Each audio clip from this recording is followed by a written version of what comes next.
अरे पिया कड़वा बोलते काहे ना। अरे बताओ कि पिया कड़वा के कहली हो। तोरे सिवा के हई हाँ तो ही के कहली हो। अच्छा ये बताओ कि पति तो हम के मानेली। तू के तना पानी में हवाई बात जाने ले। बिना दारू के एक पल न रहल जाला रे।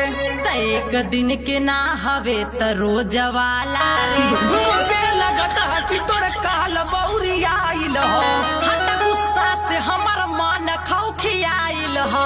फके झोटा घिराई दे बजे करबू ऐसन। जेना में हरी पे ध्यान दे उ मरद कैसन। तनिकन बोलना त हाथ हमर उठ जाई।